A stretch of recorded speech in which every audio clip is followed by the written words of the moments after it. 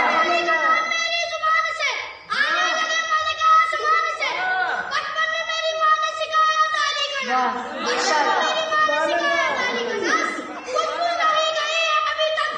سبحان اللہ، سبحان اللہ، ماشاء اللہ۔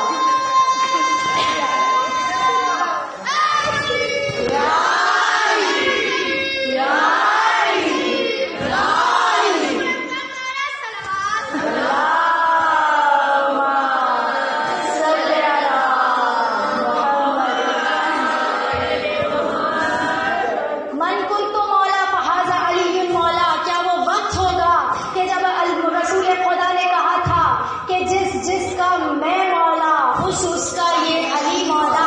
وہاں عرش پہ تمام انبیاء نور محمد کا طواف کر رہے تھے، کیونکہ رسول کو مولا مانا تھا۔ رسول نے اپنے ساتھ ساتھ علی کو بھی مولا منوا دیا، کہا جس کا میں مولا اس کا علی مولا۔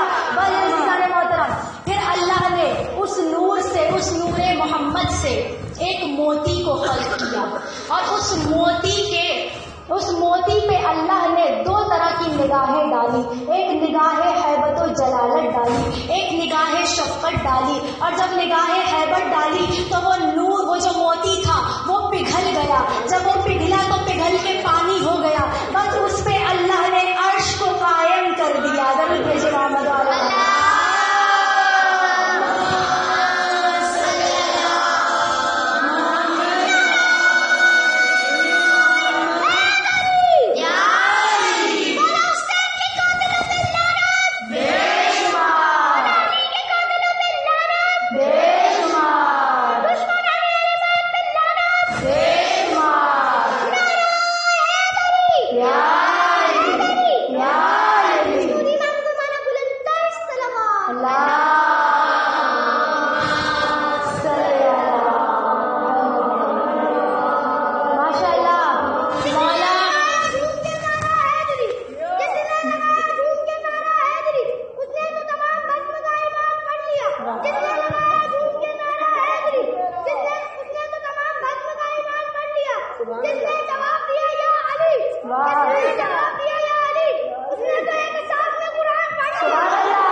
بچے کی زبان پہ علی علی ہوتا ہے، بچے کو فضائل ایسے ہی نہیں معلوم ہو جاتے، یہ لوریوں میں مائیں سناتی ہیں فضائل۔ یہ ہماری مجلسیں جو ہوتی ہیں، جو بد نصیب ہیں وہ لوگ جو ان مجلسوں میں نہیں آیا کرتے، یہ مجلسیں ہیں ہی درس گاہ۔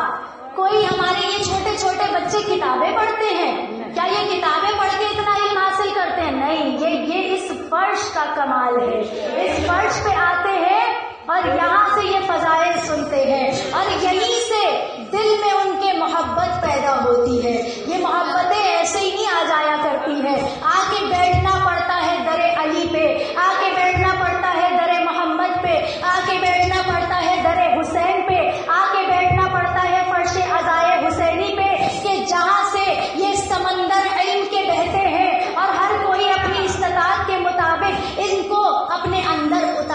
چلا جاتا ہے. یہ کمال ہے اس ذکر کا، نہ میرے پڑھنے کا کوئی کمال ہے، نہ آپ کے سننے کا کوئی کمال ہے، یہ صرف کمال ہے یہ ذکر کا. یہ جو بچے کھڑے ہو کے اتنے جوش سے نعرے لگا رہے ہیں، یہ میرے پڑھنے سے جوش نہیں آ رہا ہے، یہ صرف اس نام سے جوش آ رہا ہے کہ یہ نام زبان پہ آتا ہے تو روحیں مچلنے لگتی ہے. کیوں؟ کیونکہ یوم الست وعدہ کر کے آئے تھے، ولایت علی کا وعدہ لیا تھا پروردگار نے، جو آج یہاں بھی جواب دے رہے ہیں، وہاں بھی جواب، وہاں پہ بھی وعدہ کر کے آئے تھے.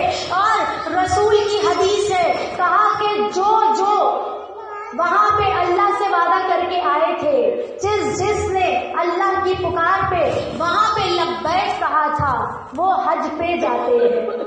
لبیک کہی تھی، وہ حج پہ جایا کرتے ہیں جنہوں نے وہاں لبیک کہی، چاہے پھر وہ مرنے کے بعد ہی کیوں نہ جائیں، لیکن اگر وہاں لبیک کی آواز بلند کی تو حج کرنے ضرور جائیں گے. اسی طرح سے رسول کی حدیث ہے کہ جو کربلا کے میدان میں حسین نے صدائے حلمن بلند کی تھی، وہاں پہ جن جن روحوں نے صدا پہ لبیک کہا تھا، وہ روحیں چاہے اس دنیا سے چلی جائے لیکن کربلا ضرور پہنچتی ہے. تو بس یہ اس در کے فضائل ہیں کہ جو ہمیں عطا ہوئے ہیں، اور یہ ہمارا کوئی کمال نہیں، یہ کرم ہے اس ذات کا کہ جس نے ہمیں فضائل عطا کیے. بس مولا کائنات نے کہا کہ پروردگار عالم نے پھر اس نور سے ایک موتی بنایا، اور پھر اس موتی پہ جب ہیبت کی نگاہ ڈالی تو وہ موتی جو ہے وہ پگھلا اور پگھل کے پانی ہو گیا. اس پانی پہ عرش کو قائم کر دیا، اور پھر اس کے بعد جس پہ نگاہ شفقت ڈالی تھی اس سے فرش کو بچھایا، اور پھر اس کے نور سے اللہ نے کرسی کو بنایا، کرسی کے نور سے لوح کو بنایا، لوح کے نور سے اللہ نے قلم کو بنایا، اور قلم کو بنانے کے بعد اللہ نے پکار کے کہا کہ لکھ. اور پھر قلم نے پکار کے پوچھا، کہا پروردگارہ کیا لکھوں؟ کہا لکھ لا الہ الا اللہ محمد الرسول اللہ. اللہ کہہ رہا ہے کہ لکھ لا الہ الا اللہ محمد الرسول اللہ. بس علی کہتے ہیں کہ قلم نے جیسے ہی لا الہ الا اللہ محمد الرسول اللہ لکھا، قلم ہے وہ سجدے میں گرا، اور گر کے پوچھتا ہے کہ پروردگارہ یہ کون ہے کہ جس کا نام تو نے اپنے نام کے ساتھ جوڑ لیا ہے؟ یہ کون سی ہستی ہے کہ جس کا نام، تب جس کے ذکر کو تو نے اپنے ذکر سے جوڑا، جس کے فضائل کو تو نے اپنے فضائل سے جوڑا؟ اس وقت میں اللہ نے سنانا شروع کیا. اللہ نے کہا کہ یہ کون ہے؟ یہ میرا حبیب ہے، یہ میرا محمد ہے، یہ مصطفیٰ ہے، یہ دانائے سبل ہے، یہ ختم الرسل ہے، یہ مولائے کل ہے، یہ میرا محمد ہے، یہ محمد مصطفیٰ احمد مجتبیٰ ختمی مرتبت سرکار دو عالم محمد مصطفیٰ صلی اللہ علیہ وآلہ وسلم ہے کہ جس کا ذکر خدا عرش پہ کر رہا ہے. کہ یہ میرا نبی ہے، یہ میرا محمد ہے. تو عزیزان محترم، جب مٹھاس بہت زیادہ بڑھ جاتی ہے نا، آپ دیکھیں گنے کے کھیت میں جب گنے میں مٹھاس زیادہ ہو جائے تو وہ پھٹنے لگتا ہے. اسی طرح اگر خربوزے میں میٹھا زیادہ ہوگا تو وہ پھٹنے لگے گا. کوئی بھی پھل ہو جب اس کی مٹھاس زیادہ ہونے لگتی ہے تو وہ پھٹنے لگتا ہے. میرے مولا علی نے کیا ارشاد فرمایا؟ کہا لوگوں سنو گے جب زبان قدرت سے اتنی مٹھاس اپنے حبیب کے فضائل میں نکلنی شروع ہوئی، قلم لکھتے لکھتے پھٹ گیا اور گر کے سجدے میں کہتا ہے اے پروردگار کس کے فضائل بیان کر رہا ہے؟ اتنی مٹھاس اللہ کے لہجے میں، قدرت کے لہجے میں اپنے حبیب کے فضائل بیان کرتے ہوئے. عزیزان محترم، اس کے بعد اللہ نے جب یہ کہا تو پھر تمام فرشتوں نے، تمام انبیاء نے، قلم نے سلام بھیجا. کہا السلام علیکہ یا رسول اللہ. سلام رسول کو کیا، جواب اللہ نے دیا. اسی لیے سلام کا جواب دینا واجب ہے. اللہ نے سلام کا جواب دیا. کہا علیکہ السلام، میری رحمتیں، میری برکتیں تجھ پر ہوں، رہتی دنیا تک، قیامت تک میری رحمتیں اور برکتیں تم پر نازل ہوں. ایک مرتبہ جناب رسول خدا نے پوچھا، کہا پروردگارا اتنی بھی کیا جلدی تھی؟ سلام مجھے آیا تھا، جواب تو نے دے دیا. کہا اے میرے حبیب یہ قرضہ رہا، یہ تیرے پہ قرض ہے کہ سلام تجھے آیا تھا، جواب میں نے دیا، اب یہ تیرے پہ قرضہ ہے، تو قرضہ اتارے گا. کہا پروردگار کیسے اتاروں گا؟ کہا اپنے بھائی علی سے کہیو لوگ مدد کو مجھے پکاریں گے، مدد کے لیے علی جائے گا، قیامت تک اللہ سے مدد مانگیں گے، وسیلہ علی بنے گا، علی مدد کرے گا. بس علی کو مددگار اس وقت اللہ نے بنایا. کہا علی اس قرضے کو اتارے گا. وہ علی جو تیرا بھائی ہے کہ اگر اے میرے حبیب میں تجھے نہ خلق کرتا تو میں آسمانوں کو نہ بناتا. تو اس وقت رسول خدا نے کہا تھا کہ پروردگارہ آسمان اور زمینوں کا کیا؟ فکر نہ کر، پریشان نہ ہو، زمینیں تیرے بھائی علی کے نام کی ایسے ہی نہیں. ابو تراب لقب مل گیا تھا میرے مولا کو، ابو تراب لقب ملا. علی جو ہے وہ زمینوں کے مالک، رسول آسمانوں کے مالک. بس اللہ نے کہہ دیا، کہا اے رسول بس جہاں جہاں کئی مشکل ہو علی کو پکارتے رہنا. اسی لیے خیبر کے میدان میں اللہ نے کہا تھا اے میرے حبیب، جب رسول خدا نے کہا نا پروردگارہ میں پریشان ہوں، اتنے دنوں سے بھیجے چلا جا رہا ہوں اور یہ لوٹ کے واپس آ رہے ہیں، ادھر مرحب منہ نکال کے کہتا ہے بھاگتے ہو یا میں آؤں، اور یہ بھاگ کے آ جاتے ہیں. پروردگارہ اب تو لگتا ہے کوئی شکست ہے. تو اللہ نے کہا اے میرے حبیب بلا اسے جسے میں نے مشکل کشا بنایا ہے، نادے علیًا مظہر العجائب، جو مظہر العجائب ہے، اے میرے محمد پکار اسے. اور پھر اس وقت میں علی کو پکارا ہے رسول نے. یہ ہم اپنی طرف سے نہیں پکارتے، رسول نے خیبر کے میدان میں علی کو پکار کے بتایا ہے کہ اے میری امت کے لوگوں، جہاں مشکل میں پھنس جاؤ آواز علی کو دینا. اب مدد چاہے خدا کرے یا علی کے ذریعے سے کروا دے، اختیار تو اللہ دے چکا ہے. مانگو ان سے، اللہ کی مرضی ہوگی تو خود کر دے گا. کیوں؟ کیونکہ وہ تو مالک ہے، اس کا دل چاہے گا وہ کرے گا، نہیں چاہے گا تو کسی سے بھی کروا دے گا. یہ سب کون ہے؟ اس مالک کے حکم کے تابع ہے. اللہ حکم دے گا کہ جاؤ علی مدد کر دو، تو کیا علی مدد کے لیے نہیں آئیں گے؟ علی مدد کے لیے آئیں گے. تو بس جانے محترم، اللہ نے ان ہستیوں کو اسی لیے بھیجا کہ وہ ہدایت کے لیے آئے اور مدد کے لیے علی کو بھیجا. اللہ نے کہا کہ اب یہ تیرے پہ قرض ہے، علی اس قرض کو پورا کرے گا. اور علی نے ہر میدان میں ہر جگہ پہ اس قرض کو پورا کیا، اس قرض کو اتارا ہے علی نے. جہاں رسول کو مدد کی ضرورت پڑی ہے علی اس میدان میں آئے ہیں، علی نے آ کے رسول کی مدد کی، رسول کا ساتھ دیا. تو بس عزیزان محترم، آج کی مجلس چونکہ امام حسن مجتبیٰ کے نام سے منسوب ہے، درود بھیجو.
جو نانا کے ساتھ جب چلا کرتے تھے اور نبی دوش پہ امام حسن مجتبیٰ کو سوار کیا کرتے تھے تو لوگ پکار کے کہتے تھے کہ یہ تو نبی کا بچپن لگ رہا ہے، یہ نبی کا بچپن لگ رہا ہے. تمام تر اپنی خصوصیات رسول خدا کی جو خصلتیں تھی رسول نے عطا کی ہے امام حسن مجتبیٰ کو.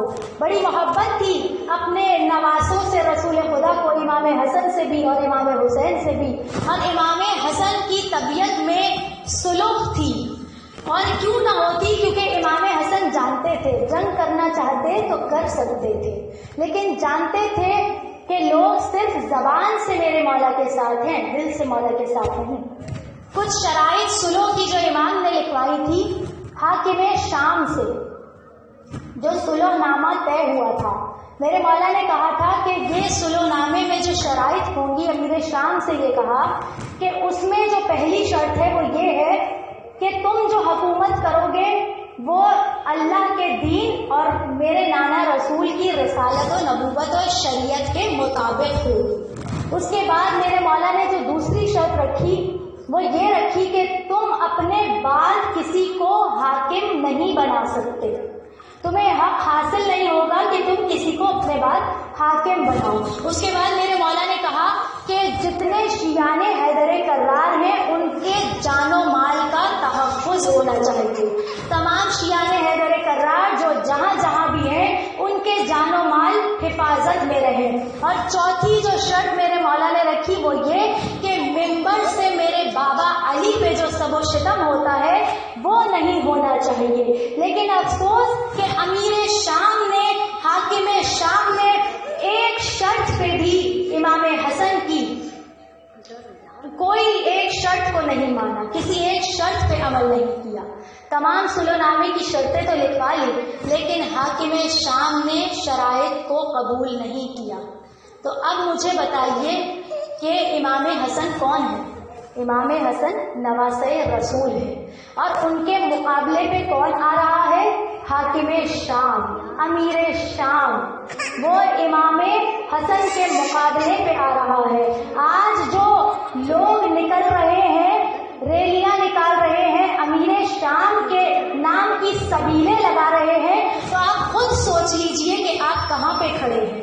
آپ اس کے ساتھ کھڑے ہیں جو آپ کے نبی کے نواسے کے مقابلے پہ آیا تھا، جو آپ کے نبی کے نواسے کا دشمن تھا۔ تو بس عزیزان محترم، 28 صفر وفات کا دن ہے ہمارے رسول خدا کی، رسول خدا کی وفات کا بھی دن ہے۔ ہم صرف امام حسن کی شہادت ہی نہیں مناتے بلکہ ساتھ ساتھ جو ہے رحلت رسول خدا کو بھی مناتے ہیں۔ اور جس وقت میں میرے رسول کا آخری وقت قریب آیا ہے نا عزیزان محترم، تو جناب امام حسن اور امام حسین جا کے نانا کے سینے سے لگ گئے۔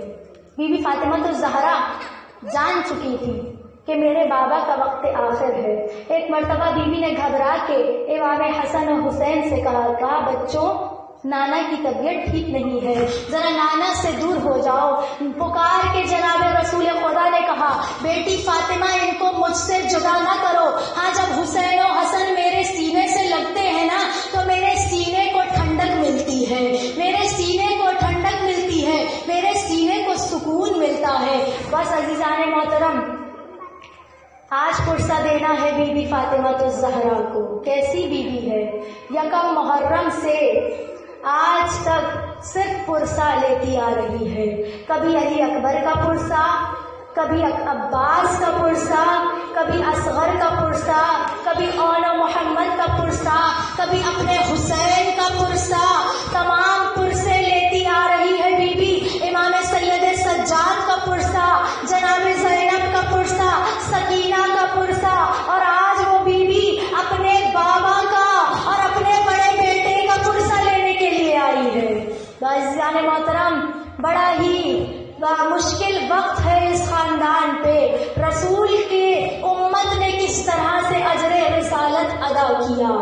رسول نے قلم مانگا، مسلمانوں نے قلم نہ دیا۔ رسول نے قلم مانگا، مسلمانوں نے قلم نہ دیا۔ دربار میں بی بی فاطمہ الزہرا نے اپنا حق مانگا لیکن کسی نے بی بی کو حق نہ دیا۔ اب حسین نے کربلا کے میدان میں علی اصغر کے لیے پانی مانگا لیکن امت نے پانی نہ دیا۔ اور کربلا سے کوفہ، کوفہ سے شام، زینب نے چادر مانگی۔ تمام مسلمان تھے، شہر نے چادر لے لی تھی تو کیا تھا، باقی تو کتنی مسلمان بستیوں سے گزری ہے میری بیوی۔ زینب نے چادر مانگی، مسلمانوں نے چادر نہ دی۔ ایک چادر کا سوال کرتی ہوئی چلی ہے میری بیوی لیکن کسی نے چادر نہ دی۔ بس شام غریبہ میں عزیزان محترم، عزاداران